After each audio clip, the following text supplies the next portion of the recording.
नमस्कार दोस्तों, आपका स्वागत करता हूं इस YouTube channel SK coaching centre पर।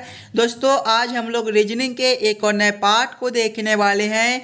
ये रीजनिंग का पार्ट नंबर आपका 180 होने वाला है। अगर आप लोग इससे पहले वाले पार्ट नहीं देखे होंगे तो ज़रूर जाकर देख लीजिएगा। इस पार्ट के अंदर आज हम लोग रीजनिंग के 16 अलग अलग प्रकार के अलग अलग पार्ट से इम्पोर्टेंट प्रश्न को देखने वाले हैं, जो कि आपको आने वाले आगामी सभी परीक्षाओं के लिए काफ़ी महत्वपूर्ण होने वाला है। अभी आपको एग्जाम में कुछ इसी प्रकार के प्रश्न पूछे जाते हैं, तो सभी प्रश्न को पहले आप लोग खुद से ज़रूर सॉल्व करने की कोशिश कीजिएगा और आप लोग हमारे साथ अंत तक ज़रूर बने रहिएगा। सभी प्रश्न को हम लोग एकदम शॉर्ट ट्रिक के साथ सॉल्व करने की कोशिश करेंगे। तो चलिए हम लोग 1 नंबर क्वेश्चन की ओर चलते हैं। ये रहा क्वेश्चन नंबर 1। क्वेश्चन नंबर 1 आपको कह रहा है, नीचे दिए गए प्रश्न में संबंधित संख्या को चुनिए। संबंधित संख्या चुनने के लिए बोला जा रहा है। प्रश्न आपको कह रहा है जिस प्रकार से 12 का संबंध 1726 के साथ है, उसी प्रकार से आप लोगों से पूछ रहा है 8 का संबंध कौन सा संख्या के साथ होगा, जो इस वाले क्वेश्चन मार्क पे भरे जाएंगे। ये जो प्रश्न है ये आपका नंबर एनालॉजी रीजनिंग का प्रश्न है और इस प्रकार के प्रश्न आपको सभी एग्जाम में पूछे जाते हैं। तो पहले आप लोग वीडियो को रोककर खुद से ज़रूर सॉल्व करने की कोशिश कीजिएगा। सबसे पहले आप लोग ये समझने की कोशिश कीजिएगा 12 से हम लोग 1726 किस प्रकार से ला सकते हैं। 12 को हम लोग क्या करेंगे ताकि हमारा 1726 बन जाए, उसी प्रकार से हम लोग सोचेंगे 8 से हमारा कौन सा संख्या बनेगा जो इस वाले क्वेश्चन मार्क पे भरे जाएंगे। अगर आप लोग ध्यान से देखिएगा तो 1726 जो है ये आपका 12 के क्यू के करीब है। यानी कि अगर हम लोग पहले 12 का क्यू करते हैं तो 12 का क्यू आपका कितना होता है, 12 का क्यू आपका 1728 होता है।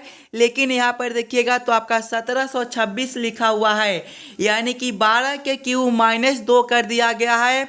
जब हम लोग 1728 -2 करते हैं तो 1726 बनता है। वही सेम हम लोग आगे करेंगे।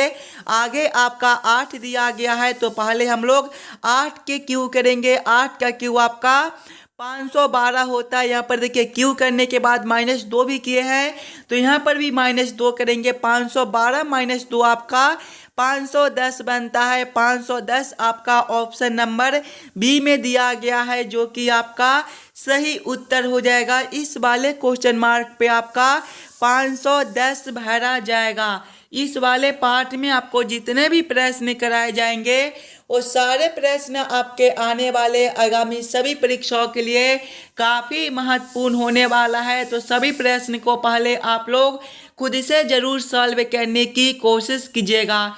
चलिए हम लोग अगले प्रश्न की ओर चलेंगे, क्वेश्चन नंबर 2 की ओर। ये रहा क्वेश्चन नंबर 2। क्वेश्चन नंबर 2 आपको कह रहा है, नीचे दिए गए प्रश्न में लुप्त संख्या ज्ञात करें। इस बार आपको मिसिंग नंबर से रिलेटेड प्रश्न दिया गया है। यहाँ पर आपका क्वेश्चन मार्क है। इस वाले क्वेश्चन मार्क पे आपका कौन सा संख्या भरा जाएगा ये आप लोगों से पूछ रहा है। जब भी आपको मिसिंग नंबर से रिलेटेड प्रश्न देखने को मिले तो सबसे पहले आप लोग क्वेश्चन के पैटर्न को समझने की कोशिश कीजिएगा। देखिएगा आपका यहाँ पर क्वेश्चन मार्क है, यानी कि ऐसे प्रश्न को हम लोग इस प्रकार से सोच सकते हैं।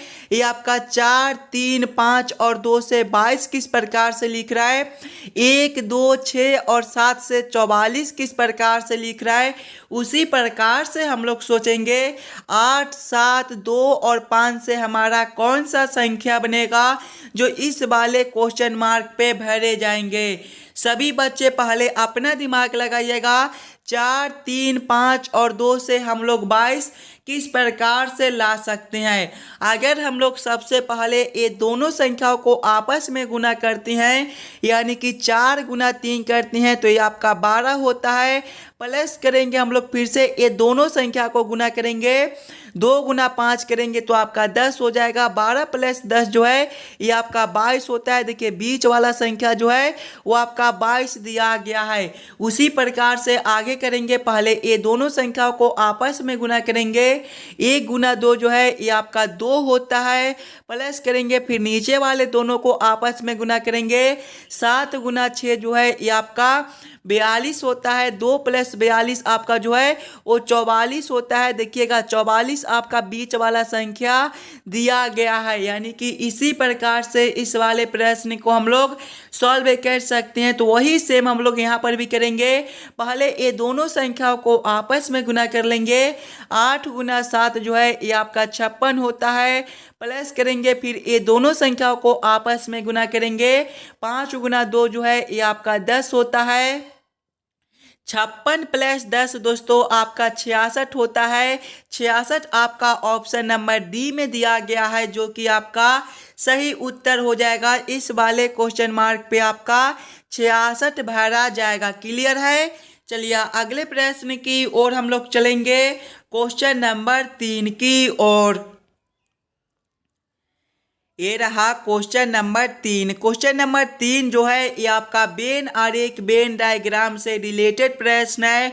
उत्तरी अमेरिका, संयुक्त राज्य अमेरिका और न्यूयॉर्क का किस प्रकार से वेन आरेख वेन डायग्राम बनेगा, ये आप लोगों से पूछ रहा है। कुछ इस प्रकार के भी प्रश्न आपको एग्जाम में देखने को मिलेंगे। और जब भी आपको इस प्रकार के प्रश्न देखने को मिले तो सबसे पहले आप लोग सभी शब्दों को ध्यान से देखिएगा और समझने की कोशिश कीजिएगा ये सभी शब्दों में कौन शब्द किसके साथ संबंधित है, किसके अंदर हम लोग किसको रख सकते हैं। अगर आप लोग ध्यान से देखिएगा तो उत्तरी अमेरिका के अंदर ही आपका संयुक्त राज्य अमेरिका होता है और संयुक्त राज्य अमेरिका के अंदर ही आपका न्यूयॉर्क है। यानी कि सबसे पहले हम लोग उत्तरी अमेरिका के लिए एक गोला बना लेंगे।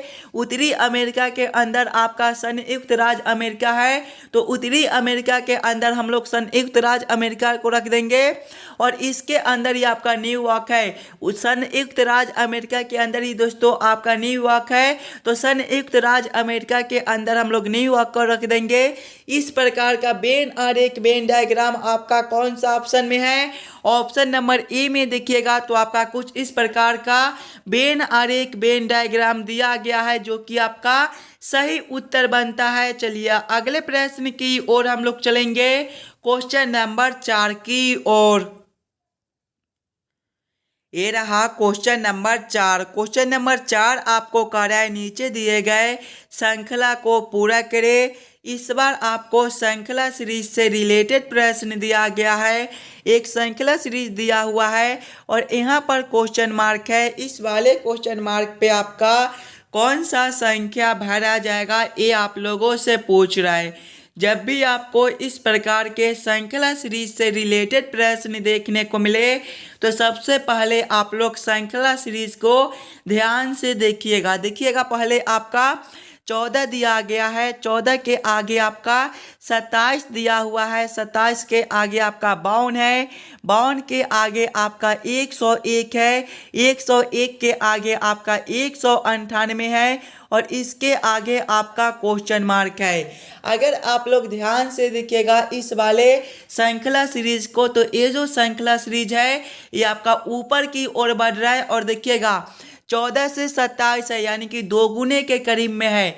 तो ऐसे को श्रृंखला सीरीज को हम लोग किस प्रकार से सोच सकते हैं, 14 से 27 है यानी कि यहाँ पर आपका गुना 2 माइनस 1 है। आगे देखिएगा 27 से 52 है, यहाँ पर आपका गुना 2 माइनस 2 बनता है। 52 से 101 है, यहाँ पर आपका गुना 2 माइनस 3 बनता है। 101 से 198 है, यहाँ पर आपका गुना 2 माइनस 4 बनता है और आगे आपका क्वेश्चन मार्क है। ध्यान से देखिएगा तो सभी में पहले गुना 2 गुना 2 गुना 2 गुना 2 है तो आगे भी हम लोग गुना 2 करेंगे। उसके बाद देखिएगा -1 -2 -3 -4 यानी कि अगला जो है वो आपका -5 हो जाएगा। 198 गुना 2 आपका कितना होता है? 196। 198 गुना 2 जो है ये आपका 396 होता है। 396 - 5 आपका 391 हो जाएगा। 391 आपका ऑप्शन नंबर सी में दिया गया है, जो कि आपका सही उत्तर बनता है। इस वाले क्वेश्चन मार्क पे आपका 391 भरा जाएगा। क्लियर है? चलिए अगले प्रश्न की ओर हम लोग चलेंगे, क्वेश्चन नंबर 5 की ओर। ये रहा क्वेश्चन नंबर 5। क्वेश्चन नंबर 5 आपको कह रहा है नीचे दिए गए प्रश्न आकृति का दर्पण छवि चुनिए। यहाँ पर आपका एक प्रश्न आकृति दिया हुआ है। इस वाले प्रश्न आकृति का किस प्रकार से दर्पण प्रतिबिंब बनेगा, ये आप लोगों से पूछ रहा है। दर्पण प्रतिबिंब में क्या होता है दोस्तों कि बाएं वाले जो आपके आकृति होती हैं वो आपके उलटकर दाएं में चले जाती हैं और दाएं वाले आकृति आपके उलटकर बाएं में चले आती हैं। और यहाँ पर देखिएगा दर्पण भी आपका कुछ इसी प्रकार से दिया गया है, यानी कि जब हम लोग इस वाले प्रश्न आकृति को इस प्रकार से उलटेंगे तो आपका किस प्रकार का आकृति बनेगा। सबसे पहला जो आपका गोला दिया गया है ये आपका उलटने के बाद भी इसी प्रकार से रहेगा, और ये जो तीर का चिन्ह आपका इस प्रकार से दिया गया है ये आपका उलटने के बाद अब इस प्रकार से हो जाएगा, और ये जो तीर का चिन्ह आपका इस प्रकार से दिया गया है ये आपका उलटने के बाद इस प्रकार से हो जाएगा, और ये जो तीर का चिन्ह आपका इस प्रकार से दिया गया है ये आपका उलटने के बाद कुछ इस प्रकार से बनेगा, और ये जो तीर का चिन्ह आपका इस प्रकार से दिया गया है ये आपका उलटने के बाद कुछ इस प्रकार से बनेगा। इस प्रकार का उत्तर आकृति आपका कौन सा ऑप्शन में है?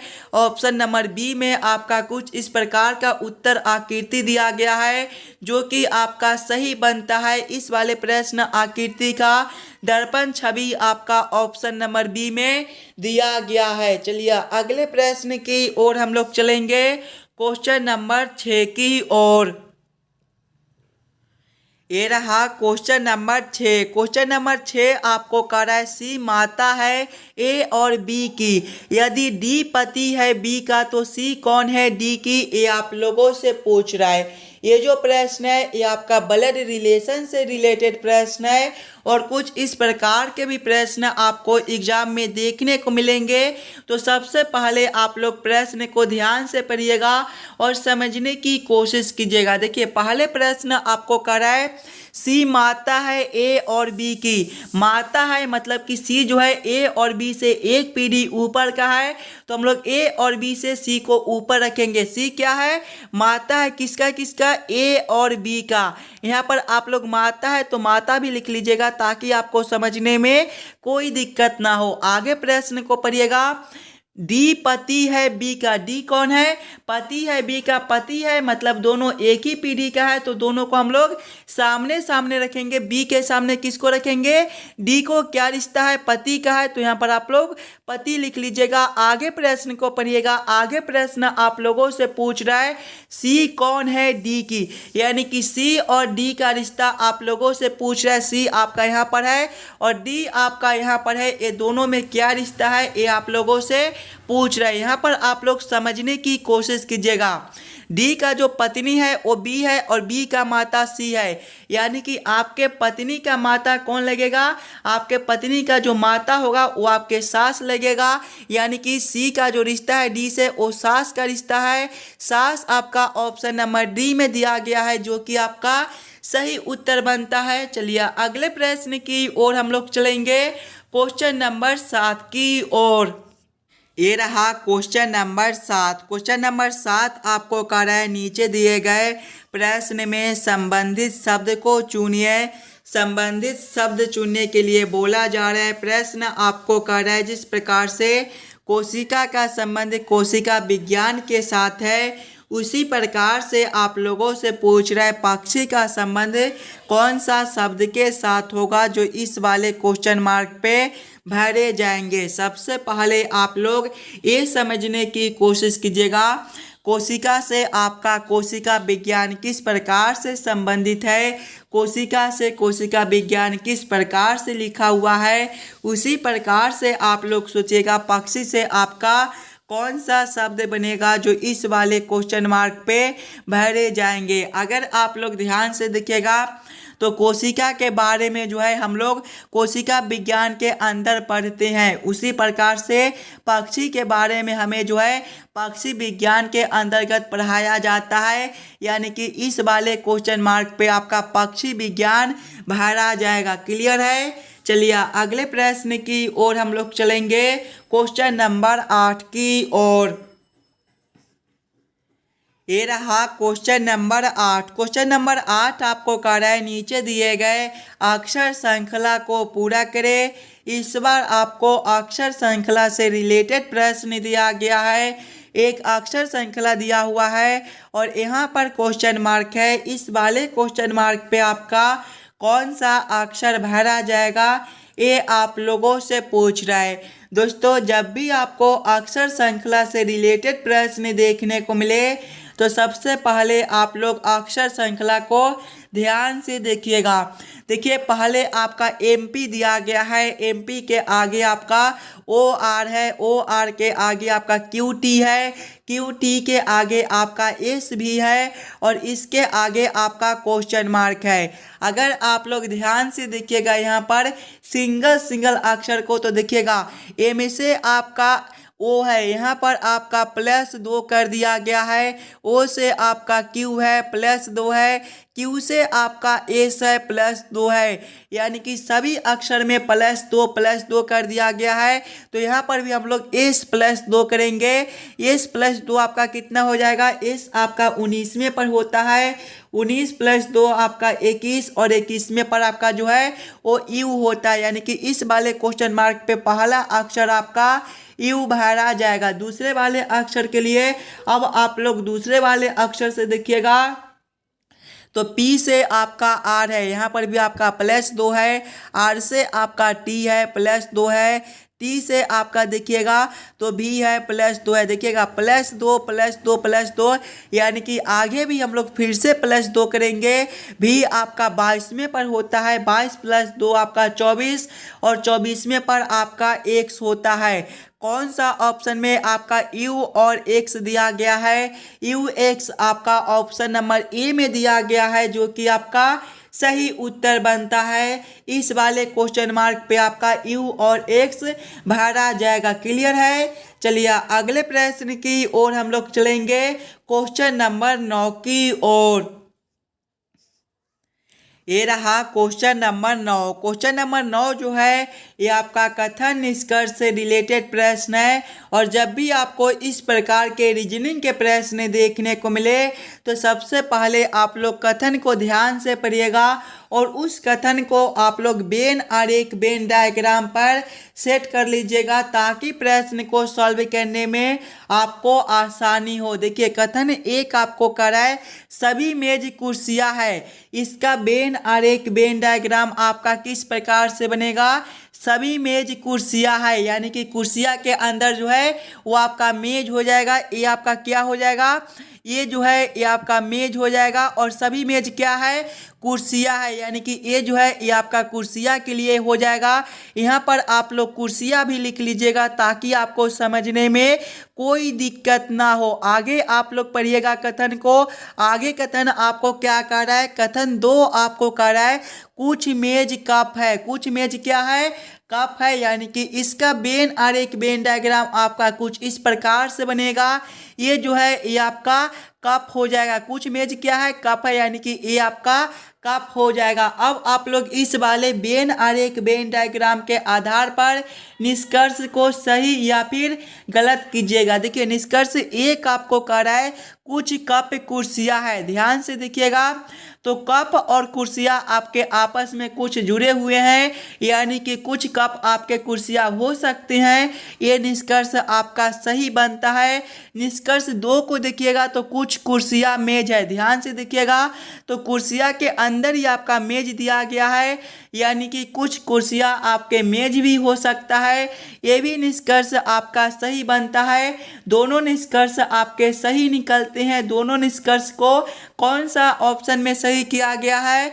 ऑप्शन नंबर सी में देखिएगा तो दोनों ही निष्कर्ष सही है, यानी कि क्वेश्चन नंबर 9 का आपका ऑप्शन नंबर सी जो है सही उत्तर हो जाएगा। चलिए अगले प्रश्न की ओर हम लोग चलेंगे, क्वेश्चन नंबर 10 की ओर। दोस्तों ये रहा क्वेश्चन नंबर 10 और क्वेश्चन नंबर 10 आपको कह रहा है नीचे दिए गए निम्नलिखित शब्दों का सही क्रम बताएं। पचाना, पकाना, चबाना, निगलना और स्वाद लेना का किस प्रकार से सही क्रम बनता है, ये आप लोगों से पूछ रहा है। ये भी प्रश्न आपके लिए काफ़ी महत्वपूर्ण प्रश्न है, तो पहले आप लोग खुद से ज़रूर सॉल्व करने की कोशिश कीजिएगा। ये सभी शब्दों का आपका किस प्रकार से सही क्रम बनता है। अगर आप लोग ध्यान से देखिएगा तो सबसे पहले जो है इसमें आपका पकाना हो जाएगा, यानी कि 2 नंबर। पकाने के बाद जो है वो आपका स्वाद लेना हो जाएगा, यानी कि 5 नंबर। स्वाद लेने के बाद जो है वो आपका चबाना हो जाएगा, यानी कि 3 नंबर। चबाने के बाद जो है वो आपका निगलना हो जाएगा, यानी कि 4 नंबर। और निगलने के बाद आपका पचाना हो जाएगा, यानी कि 1 नंबर। कौन सा ऑप्शन में आपका 2, 5, 3, 4, 1 दिया गया है? 2, 5, 3, 4, 1 आपका ऑप्शन नंबर बी में दिया गया है, जो कि आपका सही उत्तर बनता है। ये सभी शब्दों का जो सही क्रम है वो आपका ऑप्शन नंबर बी में दिया गया है। इस वाले पार्ट में आपको जितने भी प्रश्न कराए जाएंगे वो सारे प्रश्न आपके लिए काफ़ी महत्वपूर्ण प्रश्न है, तो पहले आप लोग खुद से ज़रूर सॉल्व करने की कोशिश कीजिएगा। कुछ इसी प्रकार के प्रश्न आपको अभी एग्जाम में पूछे जाते हैं। चलिए अगले प्रश्न की ओर हम लोग चलेंगे, क्वेश्चन नंबर 11 की ओर। ये रहा क्वेश्चन नंबर 11। क्वेश्चन नंबर 11 आपको कर रहा है दीपक 20 मीटर उत्तर दिशा में चलता है, फिर वह बाएं मुड़कर 40 मीटर चलता है, फिर से वह बाएं मुड़ता है और 20 मीटर चलता है। इसके बाद वह दाएं मुड़कर 20 मीटर चलता है। वह अपने आरंभिक स्थल से कितनी दूर है, ये आप लोगों से पूछ रहा है। ये भी प्रश्न आपके आने वाले आगामी सभी परीक्षाओं के लिए काफ़ी महत्वपूर्ण प्रश्न है, तो पहले आप लोग खुद से ज़रूर सॉल्व करने की कोशिश कीजिएगा। जब भी आपको इस प्रकार के रीजनिंग के प्रश्न देखने को मिले तो सबसे पहले आप लोग ये याद कर लीजिएगा, दिशा में जो है वो आपका पूरब ए वाला दिशा होता है। पश्चिम देखिएगा तो आपका ए वाला दिशा होता है। उत्तर आपका ऊपर की ओर होता है और दक्षिण आपका नीचे की ओर होता है। अब आप लोग प्रश्न को ध्यान से पढ़िएगा और समझने की कोशिश कीजिएगा। देखिए प्रश्न पहले आपको कह रहा है दीपक 20 मीटर उत्तर दिशा में चलता है। उत्तर आपका कौन सा दिशा है? उत्तर जो है वो आपका ऊपर की ओर है, यानी कि दीपक पहले 20 मीटर ऊपर की ओर चलता है। आगे प्रश्न को पढ़िएगा, फिर वह बाएं मुड़कर 40 मीटर चलता है। जब यहाँ से वह बाईं ओर मुड़ेगा तो उसका दिशा जो है वो पश्चिम की ओर हो जाएगा, यानी कि दीपक जो है पश्चिम दिशा में 40 मीटर चलता है। आगे प्रश्न को पढ़िएगा, फिर से वह बाएं मुड़ता है और 20 मीटर चलता है। जब यहाँ से वह बाईं ओर मुड़ेगा तो उसका दिशा जो है वो दक्षिण हो जाएगा, यानी कि दीपक जो है वो दक्षिण दिशा में फिर से 20 मीटर चलता है। आगे प्रश्न को पढ़िएगा, इसके बाद वह दाएं मुड़कर 20 मीटर चलता है। जब यहाँ से वह दाएं ओर मुड़ेगा तो उसका दिशा जो है फिर से पश्चिम की ओर हो जाएगा, यानी कि दीपक जो है पश्चिम की ओर फिर से 20 मीटर चलता है। आगे प्रश्न को पढ़िएगा, वह अपने आरंभिक स्थल से कितनी दूर पर है, यानी कि दीपक यहाँ से चलना शुरू किया है और यहाँ तक चलकर आया है। यहाँ से लेकर यहाँ तक का दूरी आप लोगों से पूछ रहा है। अगर आप लोग ध्यान से देखिएगा तो यहाँ से लेकर यहाँ तक का जो दूरी है वो आपका 20 मीटर दिया गया है, और यहाँ से लेकर यहाँ तक का जो दूरी देखिएगा आपका ऊपर 40 मीटर है तो नीचे भी आपका 40 मीटर ही होगा।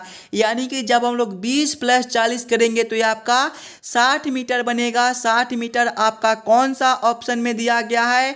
60 मीटर आपका ऑप्शन नंबर बी में दिया गया है, जो कि आपका सही उत्तर बनता है। चलिए अगले प्रश्न की ओर हम लोग चलेंगे, क्वेश्चन नंबर 12 की ओर। ये रहा क्वेश्चन नंबर 12। क्वेश्चन नंबर 12 आपको कह रहा है दी गई आकृति में कितने त्रिभुज है। इस वाले आकृति में टोटल कितने त्रिभुज ट्रायंगल बनते हैं ये आप लोगों से पूछ रहा है। सबसे पहले आप लोग वीडियो को रोककर खुद से ज़रूर काउंटिंग करने की कोशिश कीजिएगा। जब भी आपको त्रिभुज ट्रायंगल काउंटिंग करने के लिए बोले तो सबसे पहले आप लोग आकृति को ध्यान से देखिएगा और समझने की कोशिश कीजिएगा आपका किस प्रकार का आकृति दिया गया है। अगर आप लोग ध्यान से देखिएगा इस वाले आकृति को तो सबसे पहले आपका यहाँ से लेकर यहाँ तक आपका एक त्रिभुज बनता है और इसके अंदर जो है वो आपके छोटे छोटे लाइन खींचे हुए हैं। जब भी आपको त्रिभुज के अंदर त्रिभुज काउंटिंग करने के लिए बोले तो हम लोग कौन सा ट्रिक यूज करते हैं, सबसे पहले छोटे छोटे खंड को काउंट कर लेते हैं और उस खंड को हम लोग आपस में जोड़ लेते हैं। इस वाले आकृति में देखिएगा आपका टोटल कितना छोटा छोटा खंड बनता है। एक खंड आपका ए हो जाएगा, दूसरा ए हो जाएगा और तीसरा आपका ए हो जाएगा।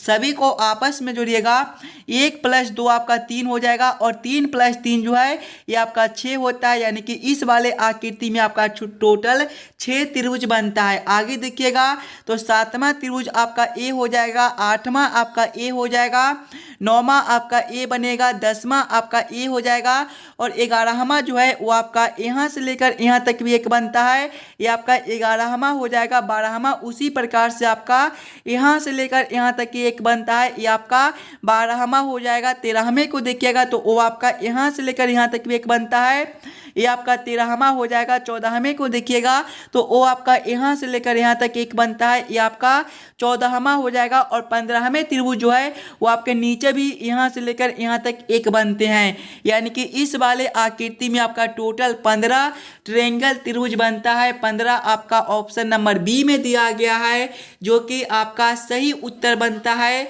चलिए अगले प्रश्न की ओर हम लोग चलेंगे, क्वेश्चन नंबर 13 की ओर। ये रहा क्वेश्चन नंबर 13। क्वेश्चन नंबर 13 दोस्तों आपको कह रहा है नीचे दिए गए प्रश्न में विषम संख्या को पहचान करें। इस बार आपको विषम संख्या चुनने के लिए बोला जा रहा है।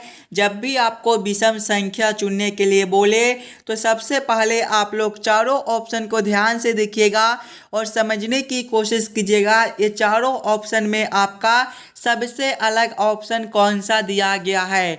ऑप्शन ए में आपका 399 है, ऑप्शन बी में 448 है, ऑप्शन सी में 449 है और ऑप्शन डी में आपका 497 दिया गया है। अगर आप लोग ध्यान से देखिएगा ऑप्शन नंबर ए में तो आपका 399 है। 399 जो है ये आपका 399 से मिलकर बनता है।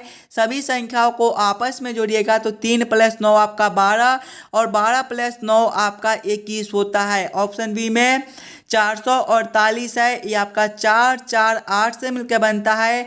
4 + 4 8 और 8 + 8 जो है ये आपका 16 बनता है। ऑप्शन सी में देखिएगा 449 है, ये आपका 4 4 9 से मिलकर बनता है। सभी संख्याओं को इसके भी आपस में जोड़ेंगे तो 4 + 4 आपका 8 और 8 + 9 जो है ये आपका 17 होता है। ऑप्शन डी में देखिएगा 497 है, 497 आपका 4 9 7 से मिलकर बनता है। सभी संख्याओं को आपस में जोड़िएगा 4 + 9 आपका 13 और 13 + 7 जो है ये आपका 20 होता है। अब आप लोग समझने की कोशिश कीजिएगा, ध्यान से देखिएगा, जोड़ने के बाद आपका 21 16 17 और 20 बनता है। 21 16 और 20 जो है ये आपके भाज्य संख्या है, जबकि 17 जो है ये आपका एक अभाज्य संख्या है। यानी कि ये आपका सबसे अलग बनता है। तो क्वेश्चन नंबर 13 का आपका ऑप्शन नंबर सी जो है सही उत्तर हो जाएगा। चलिए अगले प्रश्न की ओर हम लोग चलेंगे, क्वेश्चन नंबर 14 की ओर। ये रहा क्वेश्चन नंबर 14। क्वेश्चन नंबर 14 आपको कह रहा है नीचे दिए गए प्रश्न में संबंधित अक्षरों को चुनिए। इस बार आपको संबंधित अक्षर चुनने के लिए बोला जा रहा है। प्रश्न आपको कह रहा है जिस प्रकार से BUT का संबंध TUB के साथ है उसी प्रकार से आप लोगों से पूछ रहा है NET का संबंध कौन सा अक्षर के साथ होगा। जो इस वाले क्वेश्चन मार्क पे भरे जाएंगे। ये जो प्रश्न है एकदम आसान सा प्रश्न है, थोड़ा सा दिमाग लगाइएगा तो इस वाले प्रश्न को आप लोग एकदम आसानी के साथ सॉल्व कर पाइएगा। देखिए सबसे पहले आपका क्या लिखा हुआ है, BUT लिखा हुआ है और BUT से हमें क्या लाना है, TUB लाना है। अगर आप लोग ध्यान से देखिएगा BUT के सभी अक्षर को हम लोग आपस में उलट दे, यानी कि B को हम लोग इस प्रकार से उल्टेंगे, B आपका लास्ट में हो जाएगा, U आपका इधर और T आपका इधर, तो आपका TUB बनता है। TUB आपका यहाँ पर दिया गया है। उसी प्रकार से आपका NET है, इसके भी सभी अक्षर को हम लोग उल्टेंगे तो N आपका लास्ट में चला जाएगा, E आपका बीच में रहेगा और T जो है लास्ट में, A आपका फर्स्ट में हो जाएगा। कौन सा ऑप्शन में आपका TEN दिया गया है, TEN आपका ऑप्शन नंबर C में दिया गया है, जो कि आपका सही उत्तर बनता है। इस वाले क्वेश्चन मार्क पे आपका TEN भरा जाएगा। क्लियर है। चलिए अगले प्रश्न की ओर हम लोग चलेंगे, क्वेश्चन नंबर 15 की ओर। ये रहा क्वेश्चन नंबर 15। क्वेश्चन नंबर 15 आपको कह रहा है यदि P भाग का सूचक है, Q गुना का सूचक है, R जोड़ का सूचक है और S घटाव का सूचक है तो 16Q 12P 6 R 5 S 4 बराबर क्वेश्चन मार्क। इस वाले क्वेश्चन मार्क पे आपका कौन सा संख्या भरा जाएगा, ये आप लोगों से पूछ रहा है। सबसे पहले आप लोग प्रश्न को समझने की कोशिश कीजिएगा। देखिए प्रश्न आपको कह रहा है कि P जो है वो भाग का सूचक है, यानी कि इस वाले समीकरण में जहाँ पर आपका P दिया गया है वहाँ पर हम लोग भाग को रखेंगे।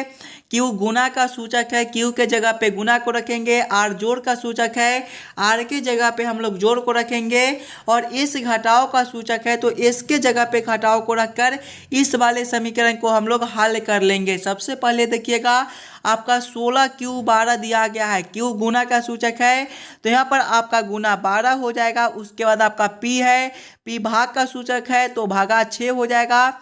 उसके बाद R है, R जोड़ का सूचक है तो जोड़ 5 हो जाएगा।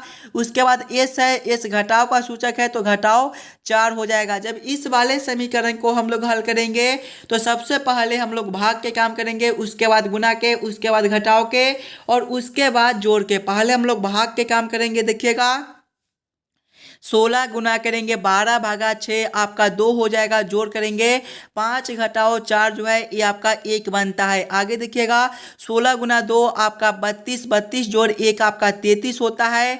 33 आपका ऑप्शन नंबर बी में दिया गया है, जो कि आपका सही उत्तर हो जाएगा। इस वाले क्वेश्चन मार्क पे दोस्तों आपका 33 भरा जाएगा। क्लियर है। चलिए अगले प्रश्न की ओर हम लोग चलेंगे, क्वेश्चन नंबर 16 की ओर। दोस्तों ये रहा क्वेश्चन नंबर 16 और ये जो प्रश्न है ये आपके होमवर्क के तौर पे छोड़े जाते हैं। इस प्रकार के प्रश्न आपको सभी पार्ट में कराए जाते थे, तो इस वाले प्रश्न को आप लोग खुद से ज़रूर सॉल्व करने की कोशिश कीजिएगा और आप लोग हमें ज़रूर कमेंट करके बताइएगा कि आज के 16 प्रश्न में से आप लोग कितने प्रश्न को खुद से सॉल्व किए हो। अगर आपको किसी भी प्रश्न में कहीं पर भी कोई दिक्कत हो तो हमें ये भी कमेंट करके बता दीजिएगा। और जितने बच्चे इस वाले YouTube चैनल पर नए हो, चैनल को सब्सक्राइब और वीडियो को लाइक जरूर करके जाइएगा।